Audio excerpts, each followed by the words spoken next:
Welcome to the Miss Nina B Show, inspiring you to greatness. I'm your host, Miss Nina B. Abdul-Wakeel, sharing words of wisdom, insights, and practical life tips. Today, I'm doing another wonderful segment celebrating greatness. And today, I have the pleasure of interviewing Miss Tolerance Roundtree, a.k.a. Coach Confidence. So we're going to ask what that's all about. Is she a sports coach? Is she a life coach? What kind of coach is she? Looking at her, she looked like she could play some basketball, but who knows? But let me share a little bit of what I know about Coach Confidence. She knows what it's like to have life try to break your spirit. She reaches as far as possible into the pit to pull out as many women as possible in hopes that they will not only see, but be confident in who God created them to be. She's a motivational speaker as well as a published author. Her motto, I can't make you believe in you, but I will spend my life showing you just how amazing you are. That's a motto. Welcome to the show, Miss Tolerance Roundtree. Thank you. I'm honored to be here with you tonight. It is truly an honor to be here with you. Okay, I've got to ask the question. Where did Coach Confidence come from?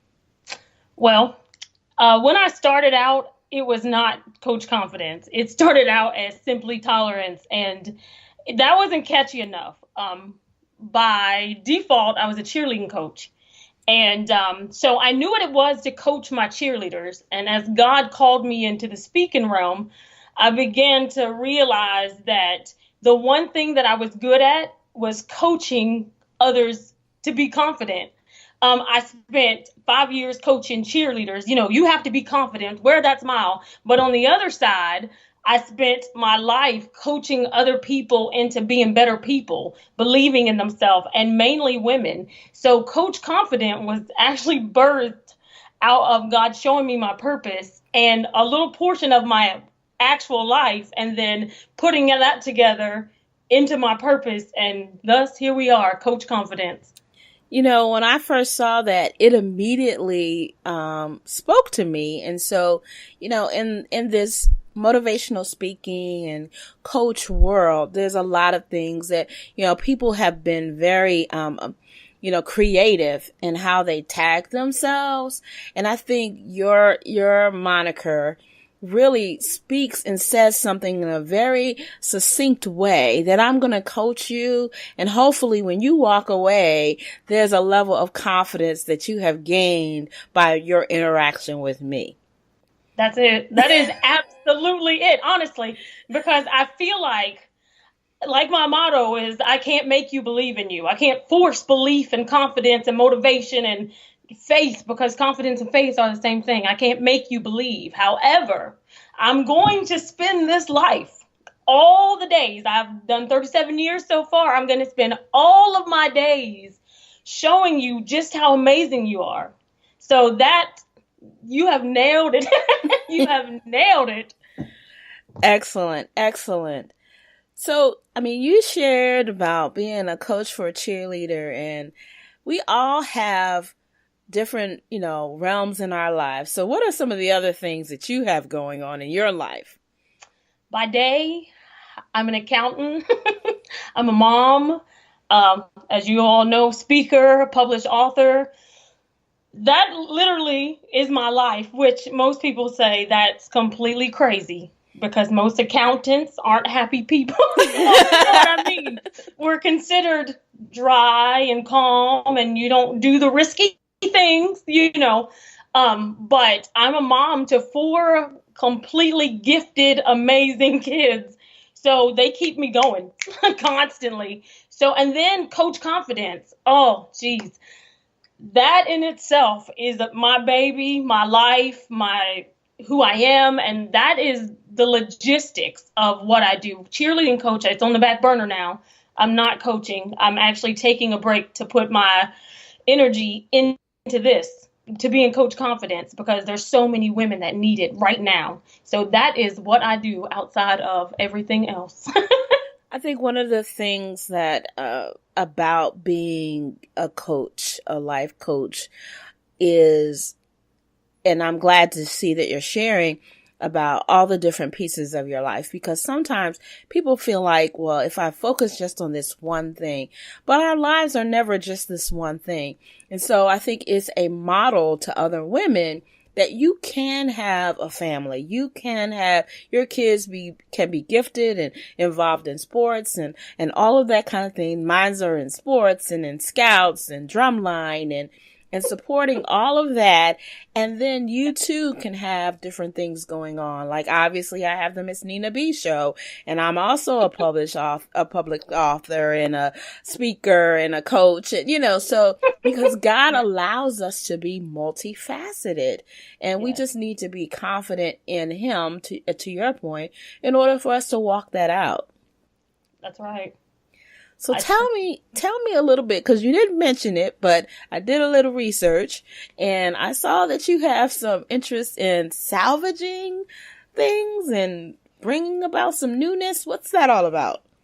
A hobby of mine, and it is my favorite thing to do, which is hilarious. I can drive down the road and my kids are like, "That's trash." And, I'll see something busted, and immediately in my mind, I'm thinking, oh, this is amazing. I'm going to recreate this thing. Busted dresser, table. I'm at the Goodwill, the thrift shop. I am not buying anything wholesale. I mean, wholesale, yes, but I'm not buying anything retail. I'm cheap. So we go and I find things, and I'm into this white, that shabby chic look. Uh-huh. So I ended up, my entire bedroom is in that chic look because I recreated everything. And it's hilarious that this hobby is the thing that God used to heal me, because I will take anything, and I literally mean anything. My headboard is antique closet doors. So I saw those and I thought, I want that as a headboard. So I took 3 really big swing. I mean, the old ones that are on rollers and they swing. Yes. So I took them down off rollers, unscrewed them. They were already painted white, so I didn't have much to do. But I chicced everything else in the room to tie into those things, because it's weird, but it's old and it's worn and it's been somewhere. So it has character. Mm-hmm. And God did that same thing. He said, hey, that thing that you like to restore, that's what I put you on this earth to do. I am the restorer, but your hobby is the element that will connect you to broken women, because we're used. We've been around a while. Wow. So that's where the salvaging all comes from. It's crazy. When you look at the whole picture, my favorite thing to do was the tool that God used to show me that you're broken and you're old and you're worn out. And I don't mean old as in like 60, 80, 90. I don't mean old, but you're vintage. And just because you're worn out, that's when you're most valuable.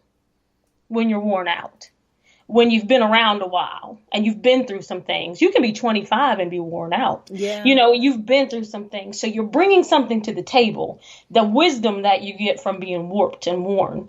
And so God used that, my salvaging hobby, and my kids still think I'm crazy because I will pick it up. I'm getting it. It's getting in the truck and we're leaving with it.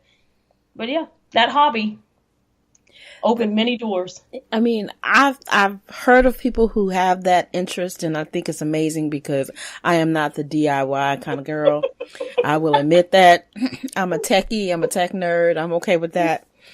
But the principles that are just exploding in my head from you talking about that is so profound, and how we have gone through life and things have just worn us out and rough around the edge and broken pieces, or maybe broken panes and window panes in the door and have been left for trash for Yes. useless, and that someone would reach down and pick us up, and not only pick us up, but take us home and love us enough to restore us, not only to where we were, but beyond that, to a new level of beauty.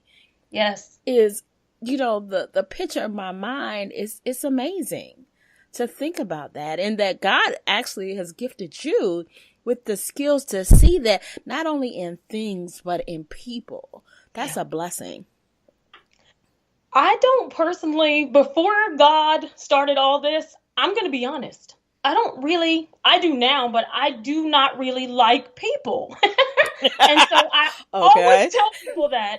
I say, the tolerance before God, selfish, bold, loud, rowdy, she was a mess.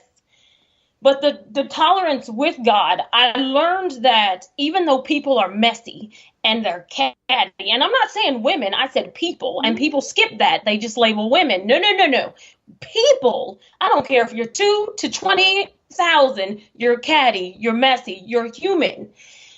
That in itself, I'm like, I don't do messy. I don't do drama. I don't do any of it. But when God started showing me that people need each other, and I need you just as much as you need me. Right. Because there's something that you have that I need, and there's something that I have that you need. And if we break bread with men, women, boys, and girls, it doesn't matter, then people are a necessity.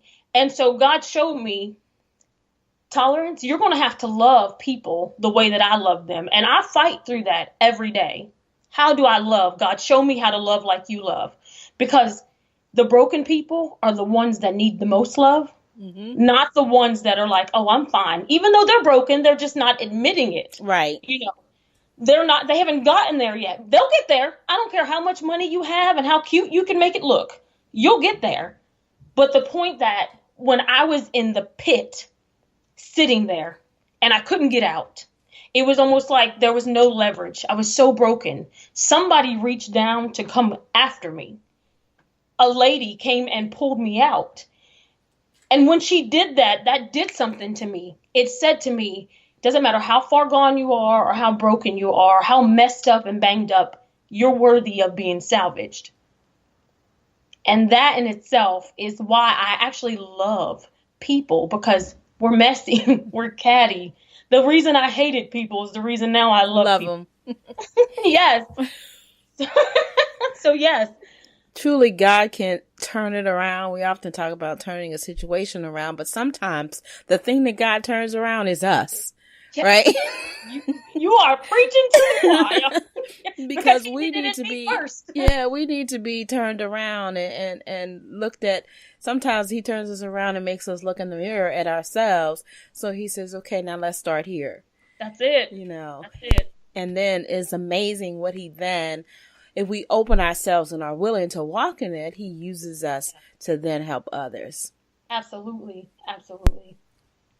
So the reason I was introduced to you is because Miss Cheryl Peavy, who I love dearly,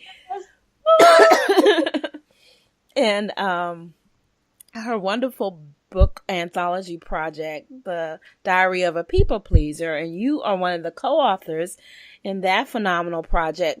Tell me, one, how you got involved in it, and what does people pleasing mean for you?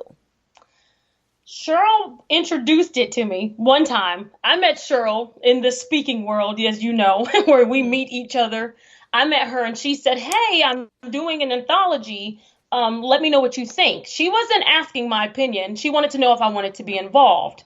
And I pretty much said, no, I'm past that stage of life. I'm not a people pleaser. And Cheryl, being Cheryl, rebutted and said, everybody has been a people pleaser somewhere in their life. Right, Cheryl is good at a rebuttal. Okay? And so I prayed about it. Didn't think much about it. Cheryl brought it up again. I dismissed it.